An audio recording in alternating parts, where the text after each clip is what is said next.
Ever since I got my crispy fingers on an Xbox last year, I've just found myself choosing to play on the console instead of my much more powerful PC on regular occasion.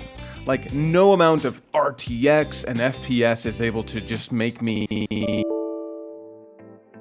Pardon. As I was saying, in many cases, especially for a few games in particular, I just find myself gravitating to the console instead of my PC here. Kind of like it's a path of least resistance for just getting into the game, but I can't quite figure out why. And this is where the PlayStation 5 comes in. This is a console I acquired due to my brother being burdened by lugging it around in his travels and leaving it with me to keep. We did something really fun. Basically, wife swapped our consoles. I shit you not.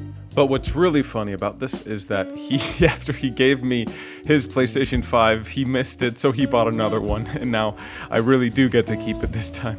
So for the first time ever, I have every major platform at my crispy fingertips. Not you, Switch 2.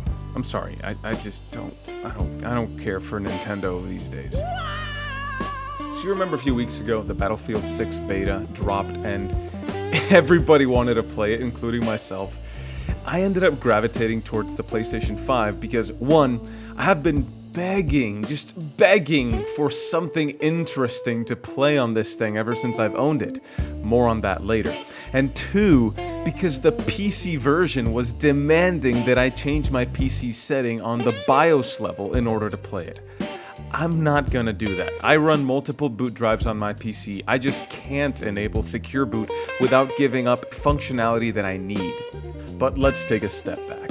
I downloaded the game on the PS5, and it just ran like the wind blows.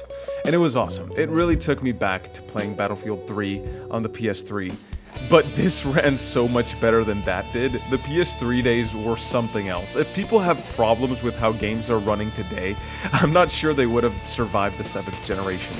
The frame rate, the image clarity, the stuttering, it was all rampant, but people were generally okay with this back then because better graphics were something that people were still very excited about. Making Crysis run on consoles was considered a huge deal and a massive achievement, and people would get excited about it despite running at 24 FPS. But if a game came out now with that performance, if a game ran like Crysis did on PS3 today, it would be deemed a disaster. So the 7th gen was very different. That doesn't change the fact that to this day, people don't know that armor in Battlefield is supposed to be for fire support, not for bum rushing the objective, but that's neither here nor there. I must have taken out like 19 tanks during the beta. But the 9th gen, it is so great. The graphic settings in Battlefield 6 were the last thing I was thinking about. They were just optimized for the hardware I was running at the frame rate I wanted to play. And that really has been pretty universal for most games of the 9th generation on both PlayStation and Xbox. It's not like older generations on PS4, PS3, 360, Xbox One, where the versions on PC clearly were much better. 24-player matches on PS3 for Battlefield 3 compared to PC's 64 was something that just made me dream of having a PC. Not only that, but most games also had a 30 FPS cap were imposed, or we were targeting a hopeful 60, and sometimes the 30 FPS was hopeful too. Back then, performance and better visuals were my main reason or motivators to get into PC gaming, but I just couldn't afford it when I was a teenager. But with the performance capabilities of consoles today, I believe that 14-year-old me might have been much more satisfied with a PS5 or Xbox Series X and perhaps not felt like I was missing out on either. But oddly enough, that doesn't seem to be how many folks are thinking about the consoles. One thing you often hear around the internet is that people should avoid buying the consoles and just get a PC because these consoles are basically PCs. And that's true, but that's a good thing. I think that's the reason to get one of these consoles because they have a lot of the benefits of playing on PC. Not all of them, but a lot of them. And they're still a very, very, very good value proposition even with their price increases. They aren't held back by the 8GB of VRAM that we see on budget cards, causing serious performance issues like stuttering, and they're not targeting 1080p either. Remember, consoles are trying to output at 4K even if you have a 1080p display, so you're super sampling a lot of your games and you're getting pretty good image quality and not having to deal with the slush that comes with using TAA and upscalers at 1080p displays. I think it's very, very good that this generation has shown that gamers are very performance conscious now more than ever before. And as a result, we talk more about performance. And within that, we obviously see a lot more negative feedback about modern performance, and which is, to some degree, very true because today's budget graphics cards are not very good. But when it comes to the consoles, this is actually one of the best performing generations in console history.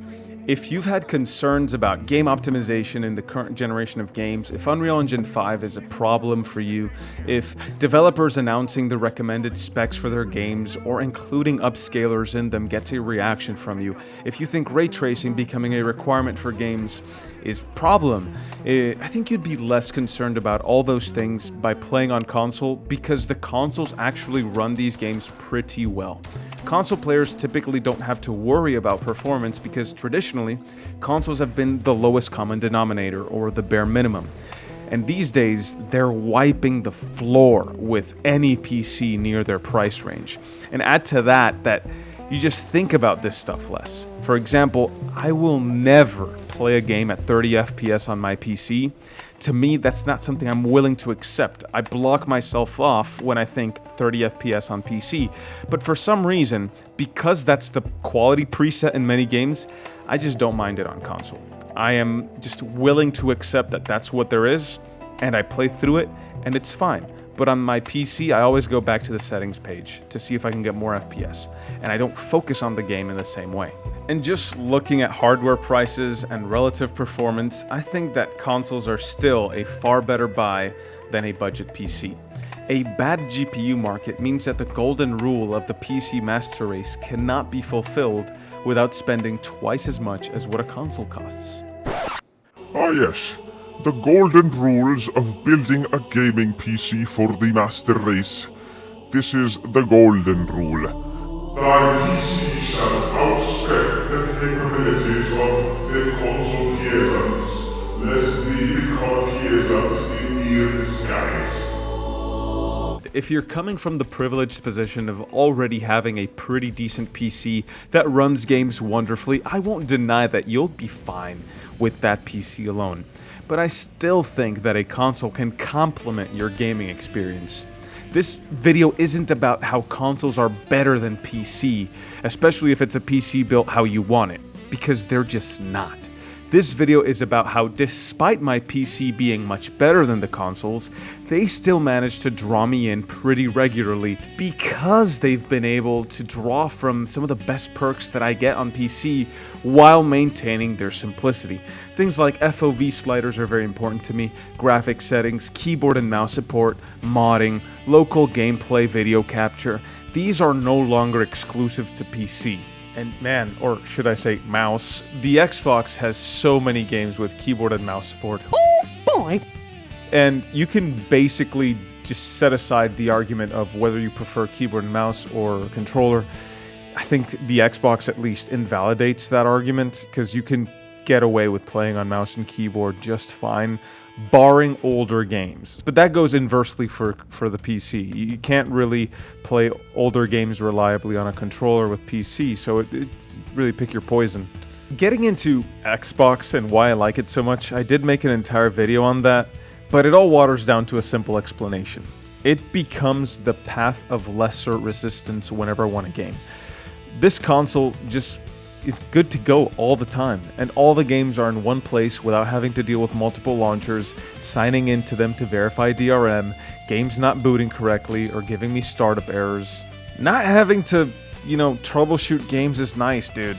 I can do it, I just don't like doing it. I'd rather not have to. Another thing is, when I'm working on a video, I've got my recording software open, my editing software open. I don't like closing that because they hog up resources. I can't really game while I have these things open. So I like leaning on the console to do that, and that's fine because a lot of the games that I like playing on my Xbox have Play Anywhere, so I can run them on both the console and PC. My save files always transfer, so if I was playing Indiana Jones and the Great Circle on my computer, started making a video, I can keep playing it on my Xbox just fine, and that goes the same way for dozens of games. My saves and my achievements, they all carry over. And to add to that, you know, another thing that makes Xbox the path of least resistance is Quick Resume. It's an incredibly underrated feature that you'll really miss once you lose it. On top of that, for a long time, my PC was acting up, giving me frequent BSODs, taking me to the point where I switched the power supply and my case, thinking that there was a thermal issue, and maybe there was because the problem was gone for a while when I did that. But then it continued. The endless blue screens of death, like 3 a day, started occurring, and it just turned out that Windows was crapping out on itself. Thankfully, I reinstalled Windows on a new drive, and it fixed that at last, and I managed to recover all my files. I didn't lose anything, and I used that old drive as my game drive now. But gaming on console kept me sane while I figured all of that out. This console has simply complemented my PC gaming experience really well. I don't even cloud game either. Whenever I need to use a remote play function, for example, I want to play on my phone, or I'm rendering a video and I just want to play on the web browser, remote play on the web browser, I don't use GeForce Now or anything like that. I just stream games from my Xbox. The remote play here is just really, really good. The console is always on standby mode. It's very low power draw, so it keeps everything updated all the time, and I can tap into it anywhere in the world. Like, I was on a trip in Colombia, and you know, Colombia, it's this whole other country, and while at the airport waiting for my flight, I was just sitting there. I was remote playing my own Xbox, my own games, across the sea. Oh, somewhere across the sea. For me, it's how it just blends gaming on my desk, on my PC, and playing in the living room. I like that I can play the same games on the same save files on both my console and PC. Sometimes I want to play on the lounge chair in the living room with a controller, which, by the way, can be many varieties of controllers because Xbox's controller support is amazing. And there's this device here. I've got the Wingman, the Brook Wingman XB3. It allows for even more controllers to be used with the Xbox, including the DualSense. It's awesome. Playing in the living room opens the chance for me to invite a friend over and play split screen, or having my lady sit down with me watching the games I play like a movie. And of course, there's the other side to that. Sometimes I want to play at my desk on my PC by myself, enjoying myself, and I don't mind tweaking settings, I don't mind troubleshooting. I really enjoy the better visuals I get with ray tracing and path tracing on the PC. I just like having the choice, and that's what's great about the Xbox for me. I can just hop it back and forth pretty seamlessly on many games. It really is the PC gamer's console, if you will. And until Valve does something cool with SteamOS, setting up something good for the living room, I think right now this is still the best option. And I'm enjoying it a lot, so I'll stick to it. I'll stick to it like caramel. Now, with the PlayStation 5, I think you have a great console that really shines if it's your only gaming platform, and I say that because I own a PS5 now, and it sees exponentially less use than my PC and my Xbox, primarily because that's where I bought my games and where I have my saves. Now, there's some things about the PS5 that, coming from the Xbox, feel like a downgrade. Generally, 9th gen games run better on the Xbox at higher resolutions and frame rates. There's also the fact that if you want to play PS3 games or older, you need to be subscribed to PlayStation Plus, and you have to stream them, or you can buy the digital versions of these games that have been ported, and there's still a lot of games missing. For example, you can't play the entire Max Payne trilogy on PlayStation. It's just not something you can do. It's not like the Xbox where you can put a 20-year-old disc in it and it will play your game just fine. Sony's remote play is also not as good and seamless as Xbox's, and their two-factor authentication is a mess. They send the email 15 minutes later, and you only have seconds before it expires. It's a mess. And also, this one's pretty shocking to me. You can't listen to CDs in the PS5, and you might be asking, Misha, who even listens to CDs these days?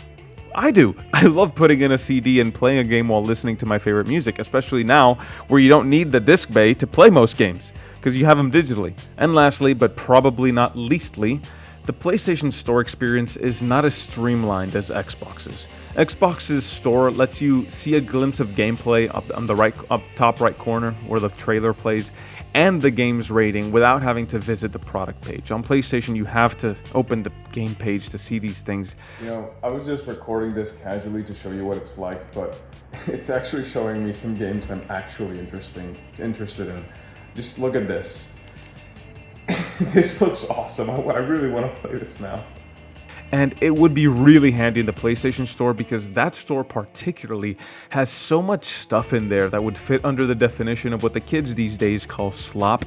There's way too many games of low production value with AI-generated cover art, many of which are just lazy dupes of popular PC games that aren't on PlayStation, and I'm wondering if there's anyone at PlayStation curating what games end up in their store. Some of this stuff is just shockingly bad. But every disadvantage comes with its advantages, as my friend Johan Cruyff once said. As the PS5 seemingly starts to lose this war of attrition, its form starts to fission. Cross-generation games run better on the PS5. I think it all has to do with how the games are packaged and how the PlayStation 5's faster clock speed can break down the same task faster despite having less total power. You also can play pretty much any PS4 game, and the PlayStation 4 library is one of the best in console history. There's just so much good stuff that came out on the PS4 and so many PS3 games that were enhanced on the PS4. Having access to those games is pretty great. That's a big advantage. And of course, if you want better visuals and performance, you don't have to get a PC if you don't want to. There's the PlayStation 5 Pro, which despite being pretty pricey, is still much better value than an equally spec'd PC. In the last year, it was Xbox's turn to start releasing their wave of exclusives, but a lot of them are also ending up on PlayStation, so, you know, you're not really missing out on much by getting a PlayStation instead of an Xbox if that's your only gaming platform. And Sony has their own exclusives that are going to stay in PlayStation for a pretty long time until they get ported over to PC. Those quality exclusives are a pretty good reason to get a console. That's the original reason to get a console. Unfortunately, none of these games are first-person shooters. WTF, Sony. Oh, and by the way, remember when I was talking about PlayStation Plus and how when you want to play PS3 games or PS1 games, you have to stream them? Well, the streaming library is pretty huge. It's massive. It's bigger than Xbox's when it comes to older games. So that is also an advantage in its own right. PlayStation streaming is pretty excellent. So it kind of makes up for the fact that there aren't that many 9th gen FPS games on the PS5 that are worth playing, which is a shame because the DualSense controller is a beast. I love this thing. It can make a game as poor as Far Cry 6 interesting because of how immersive the haptic feedback can make it. And with Stalker 2 on the horizon for PS5, I've been replaying the Legends of the Zone trilogy here with those haptic enhancements, and it's awesome. As my fingers foxtrot on the gamepad, I feel the haptics, and I just know that this controller can give me what I want every single time. I also have to appreciate the integrated microphone for playing multiplayer games and for watching YouTube. It's just easier to talk into the microphone in the controller instead of just typing it all into YouTube. That microphone is actually the main reason I played the Battlefield 6 beta on the PS5. I want this console so badly to give me more reasons to come to it and play and use this controller and play these games. I'm looking forward to getting Astrobot on sale. I'm not going to pay full price for that game, sorry, but I know it's going to be really good.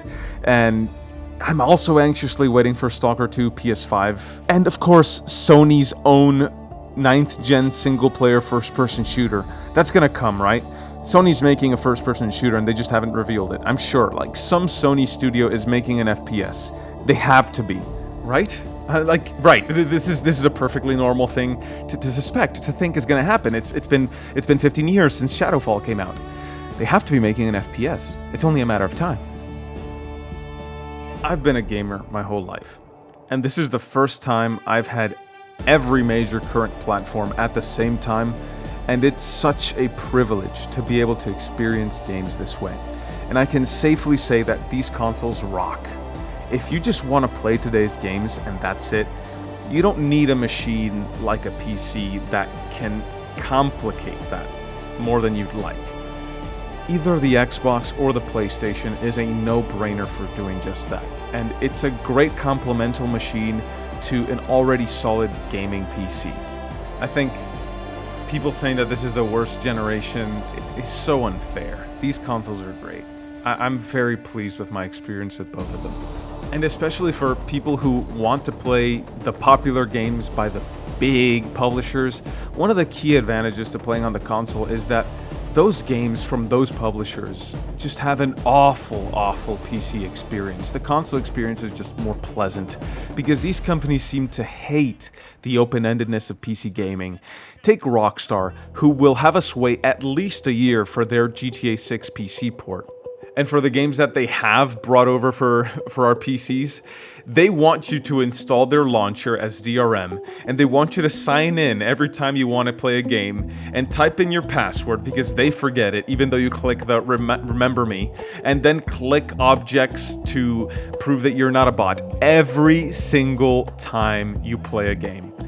And do you want to play offline? Well, too bad, because the games are always online. I'm not sure if any of this has changed. Hopefully it has, but I remember wanting to play Red Dead Redemption 2 during an internet outage.